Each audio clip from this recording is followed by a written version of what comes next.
as expert screening, diagnosis, treatment, and compassionate care. Our dedicated team are here to provide specialized cancer care from early detection, diagnosis, treatment, and support. Early detection saves life. Don't wait. To book your cancer screening, visit us today or call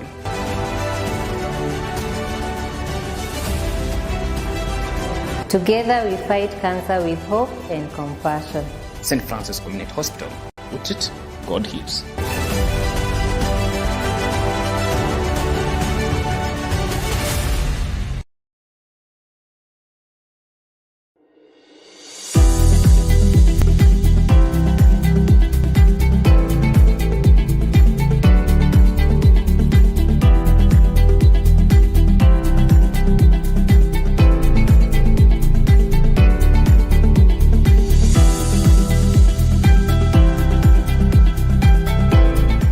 Dear our esteemed alumni, don't be left out this August 2025 intake. Enroll for your postgraduate studies at Tangaza University today. We are offering flexible blended programs both online and in person, designed to fit your busy schedule. As part of our alumni community, you will benefit from our greatly reduced fees tailored to support your academic journey. Additionally, we offer online language courses to help you upscale your skills and broaden your opportunities. Don't miss this chance to grow, lead, and transform your future. Apply today by visiting our website at www.tangaza.ac.ke or send an email to inquiries at tangaza.ac.ke or contact us on 0720 539 471 or 0711 713 910 or 0722 204 724. Tangaza University, teaching minds, touching hearts, transforming lives.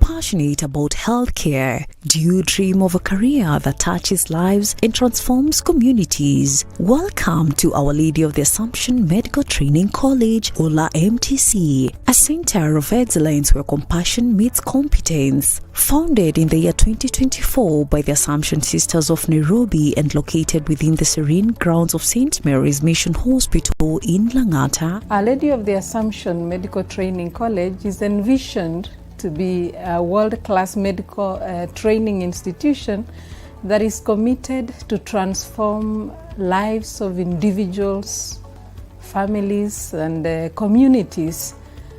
And this is done through provision of quality education. Our mission as Our Lady of the Assumption Medical Training College is to produce competent health professionals who will be leaders in providing safe, compassionate, quality care in responding to the health needs of the society. Ola MTC is more than just a college, it's a calling. We have 113 students pursuing nursing and perioperative care technology, both certificate and diploma. Our programs combine rigorous training, real-world hospital experience, and a deep-rooted sense of service. Choose a wide range of certificate and diploma courses, including Diploma in Nursing, Perioperative Theatre Technology, Health Records and Information Technology, Medical Laboratory Technology, Social Work and Community Development, Health Support Services, and more. For the practicum, we have a skills lab where we take our students after training because we want them to have knowledge when they're taking care of our patients. We have both boarding facilities for the girls and for the boys, and those who wish to study as day scholars. Whether you scored a C plane or a D+, there's a place for you at Ola MTC. For a young man yearning to be a nurse or enter into the healthcare field, Ola MTC is ready, open, and welcoming. So if you want your daughter or your son to acquire knowledge, to acquire practicum that entails compassion in healthcare, this is a place to be. Join a college driven by values, integrity, and faith, shaping tomorrow's healthcare heroes with compassion at the core.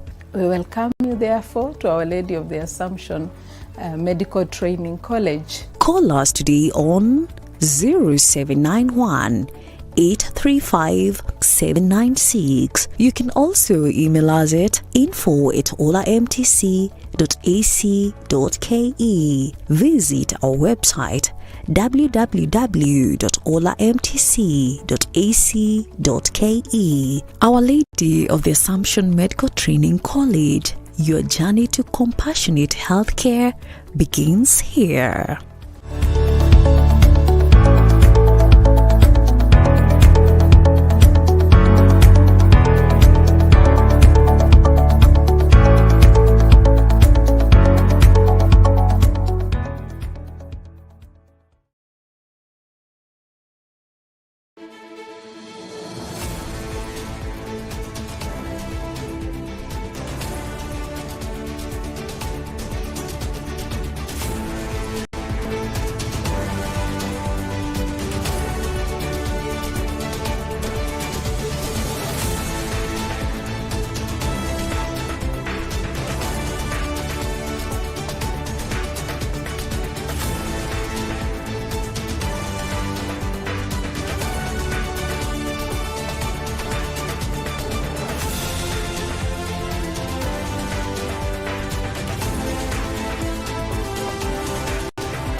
Hello and welcome to today's edition of Catholic Focus. I am Tebra Mwania and our sign language interpreter is Jane Mbaya.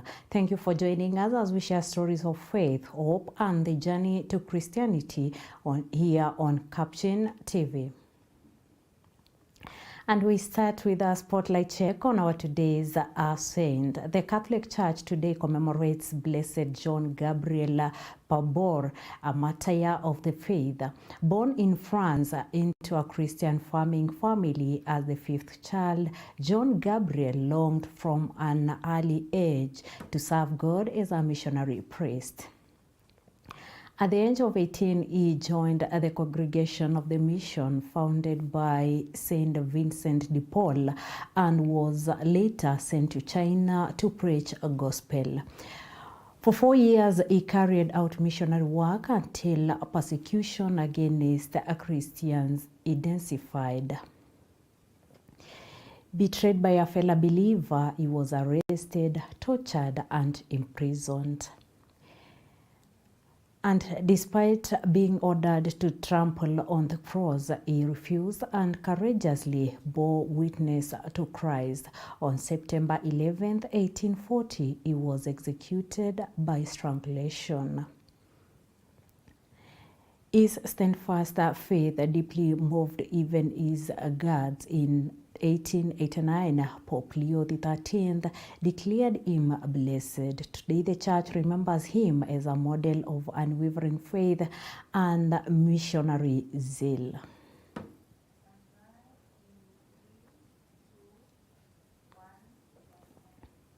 Moving forward and still on church news, Pope Leo XIV has urged newly ordained bishops to embody Christ's service in humility and prayer. Addressing them at the conclusion of a formation course in Rome, the Pope reminded the bishops that their calling is not for personal gain, but to serve the gospel. The Pope urged them to reflect on Christ's example of poverty of spirit, closeness to the faithful, and courage in proclaiming the good news. The Pope further called on bishops to confront global challenges such as war, poverty and violence, and remain guides, fathers and brothers to their communities. He prayed that they may always be strengthened by the Spirit and spread the joy of their ordination among those they serve.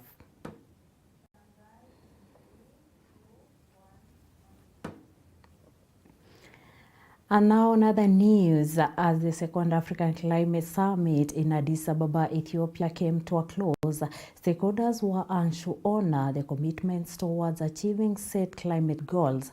Speaking after this session, Machakos Deputy Governor Francis Mwangangi said the initiative has greatly benefited African countries with international support. But he stressed the need for stronger local action in conservation. Mwangangi emphasized tree planting as a key pillar, citing Kenya's plan to plant 15 billion trees. He also urged farmers to adopt smart farming as part of environmental care.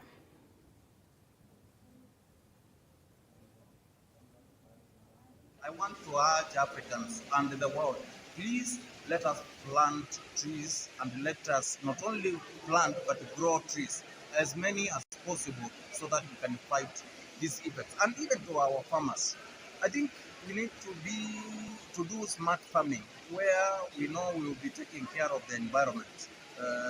And taking care of the environment is to ensure you are not only doing farming, but you are also on the other side planting as many trees as possible. And those trees can also be trees that can also give you fruits, can also give you shade and the likes. And in the process, you will find you are addressing also this climate change. Climate Summit 2 is coming to an end. And the call is I as a person, I as an African from Kenya, I need to honor my commitment to take care of the environment. Secondly, it has achieved a lot, because we are seeing Africans and even world leaders coming together to discuss that which is affecting the world. So this is very important. I'm very happy about this summit. It is one of the best, because it is addressing the effects of humanity, what can keep human beings and that which surrounds them going. So it was a very good summit, and it has achieved what it was intended to achieve. So let's go out there, take care of our environment, honor our commitment to take care of whatever we are doing as far as our development is concerned. We ensure we put climate issues at the center of our development plan.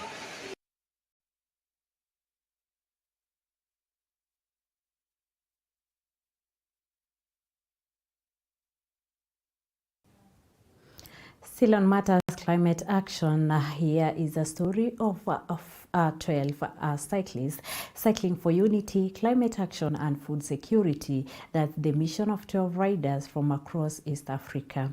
They've pedaled thousands of kilometers, flags are flying high, planting fruit trees and pushing for borderless integration. Our reporter Asasha Elizabeth caught up with them on their Kenyan stopover in Machakos and filed this report. They call themselves the Great Africa Cycling Safari. 12 cyclists from Kenya, Uganda, Rwanda, Burundi and the Democratic Republic of Congo. And in 2012-2013, there was a problem about food in this region of ours. And then we said, how or why can't we as Africans try to find solutions by the common man? So we said the first thing that we have to do is to walk around our countries and know exactly what is taking on and make reports and feedbacks. So that is why we started the initiative. It initially started in 2017 with 5 cyclists. Now it has grown. The biggest has been 45, but this year we are 12. Their mission, a 6,000-kilometer ride across East Africa, spreading the gospel of unity and climate action, one pedal stroke at a time.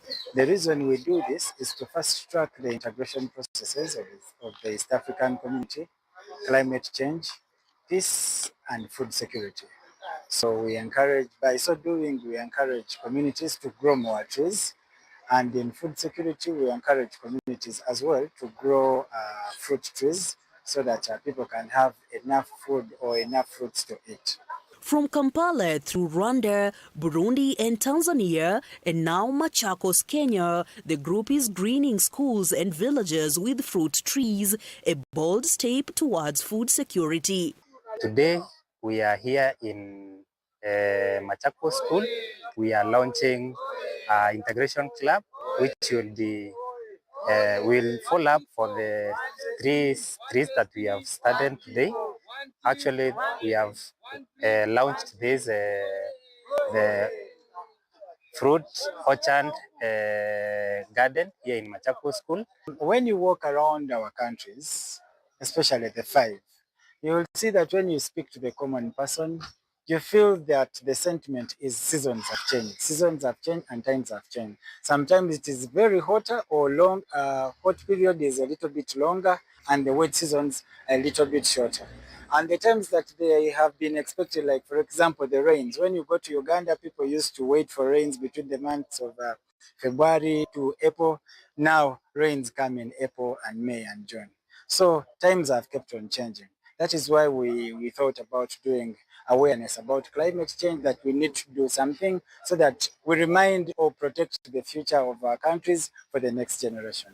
And among them, a trailblazer, Anthony Mukwanja, the first blind cyclist on this ride, defying odds and calling on persons with disabilities to step up in climate action. All that we are doing is to try and fast track the integration of the East Africa community. And in this journey, I can say it has not been easy. And we call for also as wishers to support us and to support the things that we are doing, because it's something that will help the region if we get to come together and work together as one. Good things and great things will happen. And also with the initiative that we have for planting trees and make sure that there's food security along the region, it's something that needs a lot of support and something that should be encouraged. But this safari isn't just about food and forests. It is also a ride for freedom. The cyclists want East African presidents to scrap cross-border paperwork that slows down integration. I feel good. I've enjoyed. I've met a lot of people. I've gone around 4 or 5 countries now, and it's a great experience. And being also the first blind cyclist to do the East Africa ride, it's something that it's encouraging, and I encourage also persons living with disabilities like me to give it a go and see how it will be and enjoy themselves.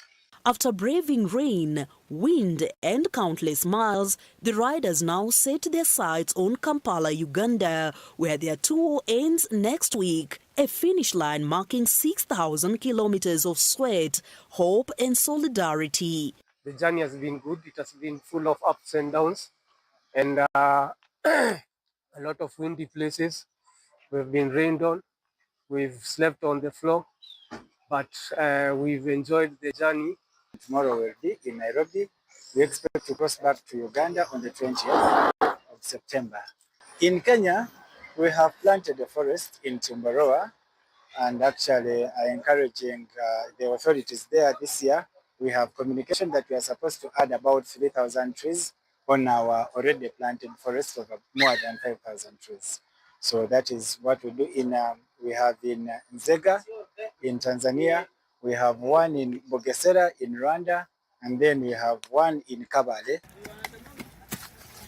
Reporting for the Catholic Focus, Capuchin TV, I'm Sasha Elizabeth.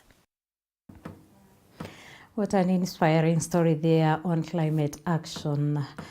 We hope that we'll all do better to curb climate change. And moving forward, in Kitui County, over 3,000 women have undergone training on modern cooking stoves that use less firewood and emit no smoke. The initiative, spearheaded by Green Africa Foundation in partnership with Kawisafi, seeks to protect the environment while improving family health. Tumekuwa hapa Kitui kwa muda wa siku 3 tukielimisha kina mama kuhusiana na clean cooking and clean lighting na vile inahusiana na environmental conservation. Kwa hivyo wamama wamekuwa katika baraza zetu, tumewaelimisha jinsi wanavyoweza kusafisha jikoni zao kwa njia ya kutumia majiko ambayo ni safi, ambayo yanatoa moshi kidogo na ambayo kwa muda yakitumika kwa muda mrefu yanasaidia kuchunga mazingira. Tunashukuru pia shirika ambalo tuna partner na wao kufanya hii kazi, Kawisafi Foundation. Wametusaidia sana kufika hapa mashinani kuelimisha wamama kuhusiana na clean lighting and clean cooking. Tunashukuru pia kaunti ya Kitui kwa sababu wameshirikiana na sisi kwa ruhusa yao, and through the local administrations tumeweza kufika mashinani na kuelimisha kina mama. Onea wamama huruma, tukarudi kwa clean cooking. Tunashukuru sana na leo tumesoma sana. Vile wamama wako wamesoma na wakaelewa, na kutoka leo tutajua vile tutajipanga ndio tuwe na afya nzuri na tulinde mazingira. And the message is right here and at home: embrace clean cooking and spare our forests. Moving forward, Agriculture and Livestock Development Cabinet Secretary Senator Mutahi Kagwe has concluded a successful U.S. Agriculture and Trade mission. The visit opened new doors for Kenya's agricultural exports, financing opportunities, and large-scale investment partnerships. Onuso Yvonne has this report. In high-level talks with the U.S. Africa Trade Desk, Kenya gained commitments for Kenyan produce to enter major U.S. retail chains, supported by exporter financing to meet increased demand. Kagwe also urged U.S. investors to venture into large-scale farming and agro-processing in Kenya to boost food security and exports. The Kenyan farmer for a long time has been having a price problem. And this problem is because there are too many people between the eventual landing, the last mile and the first mile and the last mile, so to speak. There are too many people. We refer to that as the daisy chain. That's the one. Long daisy chain. That's the one. That's the one. We can open opportunities for roasters, for those distributing coffee, for those in the coffee market. It's an opportunity for them across the world, because it's been very difficult. Our invitation to American companies to come to Kenya to start roasting, packing, and distributing coffee, you know, from within the country, and not just coffee that is Kenya coffee. They can produce different brands with different coffees that are all over. In New York, Kagwe and MasterCard explored digital solutions to register farmers as businesses and unlock credits through a proposed Agriculture Information and Resource Center. Kenya also inked an MOU between KNCCI and the South Carolina African American Chamber of Commerce, representing over 15,000 U.S. businesses, to strengthen trade and investment ties. We want to say that we want to begin this as a beginning today, signing the MOU and a long-lasting relationship business-wise. And we also want to extend an invitation for you to come to Nairobi, have a session with us as well with your business community, business members, so that we can also expose them to what is available in Kenya. Academic partnerships with South Carolina State University will boost research, crop resilience, and agri-skills development. And what we think is a momentous opportunity for the South Carolina African American Chamber of Commerce to be engaged in an opportunity to express and expand opportunities for trade access, both for Kenya, for the United States, and specifically for South Carolina. We look forward to working with you and having a long-term relationship with you and your country.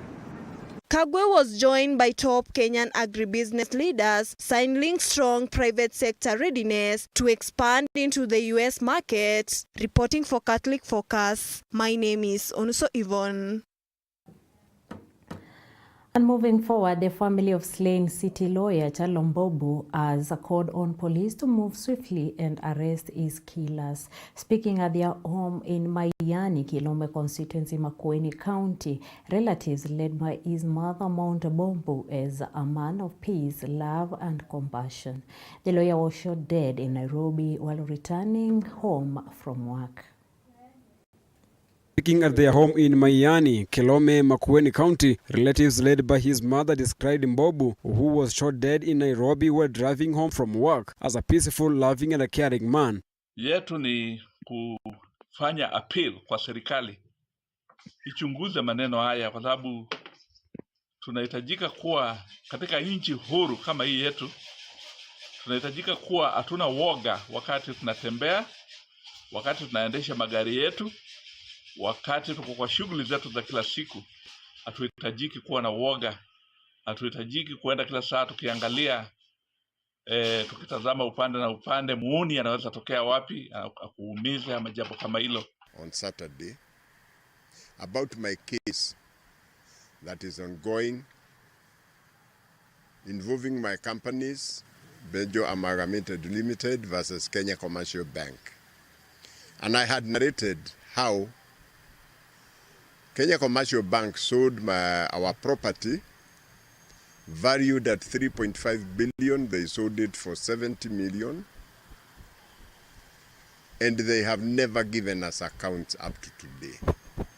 I said the person who bought the farm, his name is Kamlesh Rahul, he bought the farm at 70 million in 2007. And the next year, he sold it to the Shah community for 3.5 billion.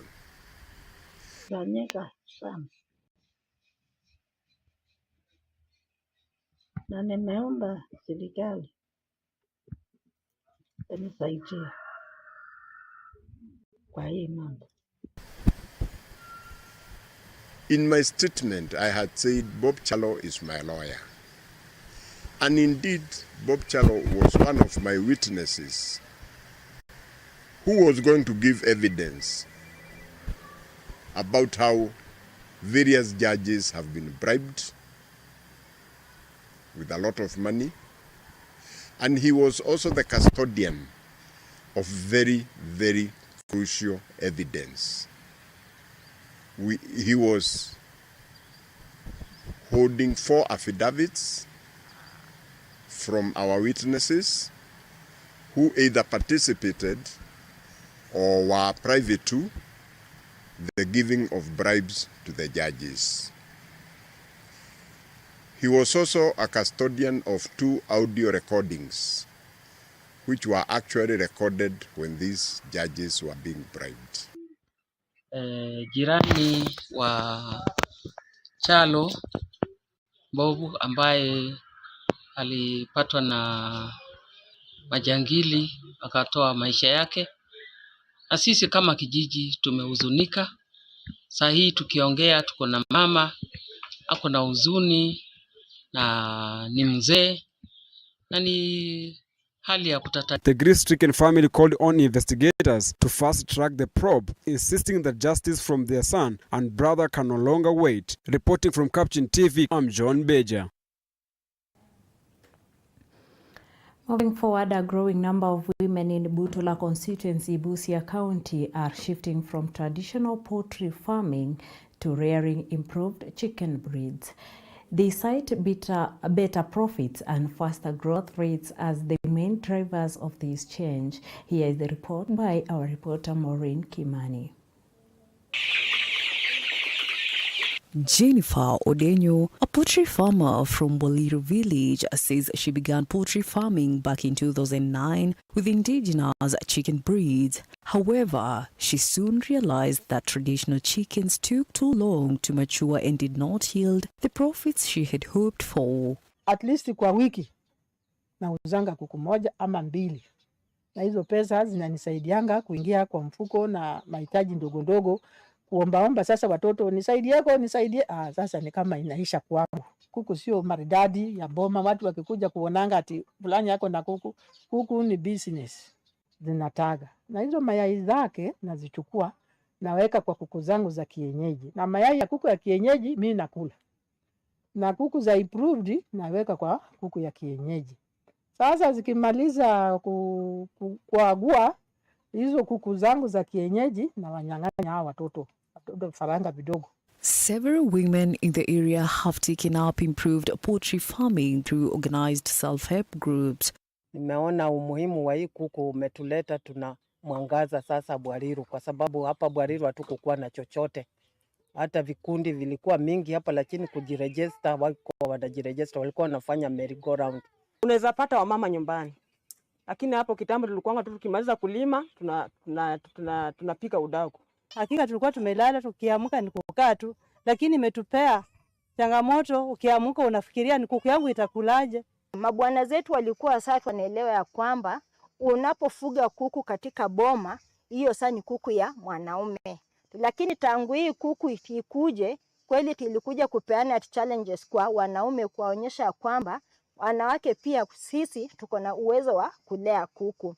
One such group is Boliro Chap Chap, which currently manages 300 one-month-old chicks, aiming to scale their operations. According to Wycliffe Onyimbo, an officer from the Kenya Livestock Commercialization Project, many farmers in the region have already received training on modern poultry farming techniques. He is urging more residents to adopt improved farming practices to boost productivity and profitability. Hawa kuku wanapokuwa wakubwa wanaachiliwa nje na wanaweza tembea wakaweze kukula chakula tu kawaida kama vile kuku hao wa kienyeji wa kawaida, na unapata wakikula mboga, wakikula nyasi, wakikula zile vitu ambazo zinapatikana huku nje, ile ladha yao inakuwa tu sawasawa kama kuku pia wa kienyeji. Ni kuku ambao wanakuwa haraka na wanaweza kuingia sokoni kwa muda mfupi sana.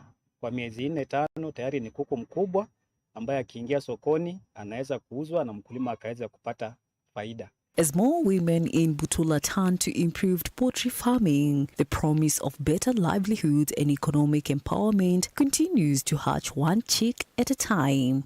Reporting for Catholic Focus, I'm Maureen Kimani.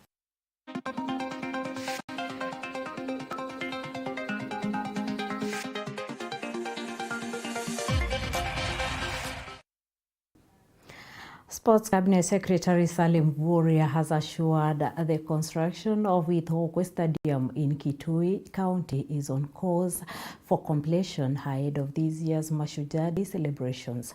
Our reporter Lilian Kimandi has the details from Kitui. Speaking during an inspection visit, CS Muruya emphasized the project is progressing well, with overall work standing at 80%. He confirmed that the government plans to take over the facility by October 6 in readiness for the Mashujaa Day celebrations on October 20th. The progress is good. We are now at 80% of the overall works, and we are still on schedule, to ensure that we take over this facility on the 6th of October. We are very happy with the progress, and we have identified areas that require a lot more work, including the pavilion and auxiliary works around the stadium, the perimeter wall, and many others. But we are happy with the progress, and His Excellency the President directed, that we do this facility so that Kitui can host Mashujaa Day, and that is what is happening. We are delivering that promise. So I just want to say that we are happy and will continue to monitor so that the remaining works can also be completed in record time. The CS further noted that the government is also working on improving road networks around the stadium, alongside upgrading the Ithokwe airstrip to ease accessibility. I also want to add that the national government is equally implementing other projects across this county. The airstrip is being upgraded. We also have roads that will be done around this facility. And therefore, this is the time for Kitui. So congratulations, Governor, because now is a time to demonstrate the partnership between the county and the national government. And the people of Kitui should equally prepare, for the celebration, because it is not just a Mashujaa celebration, but as you can see, there are a lot more benefits. Kitui Governor Dr. Julius Malombe expressed deep appreciation for the developments, thanking the national government for the investment in sports infrastructure that is expected to benefit the country beyond the national event. Once again, I would like to request you ukikaribiana na Mheshimiwa Rais, mwambie tunashukuru sana kwa kazi ambayo imefanyika, na si peke yake. Airstrip hapo idhoko inafanywa. Reporting for Catholic Focus, my name is Lilian Kimanthi.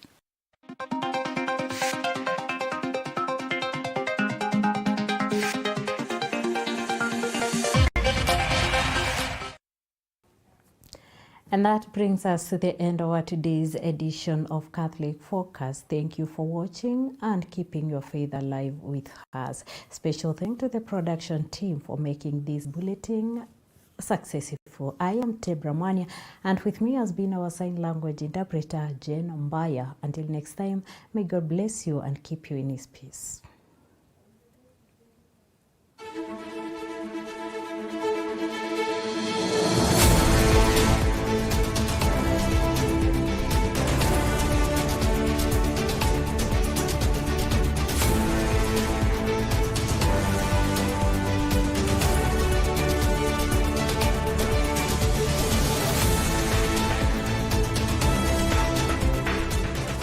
Keep watching Capuchin TV, your staunchly Catholic identity channel. You are watching Capuchin TV. For any complaints, comments, or compliments on our programming, you can either write to us on info@capuchintv.co.ke, or you can call us directly on 0717 424 866. Your complaint shall be addressed within 7 days. Remember to keep a copy of your communication with us. Keep watching Capuchin TV, your Catholic identity.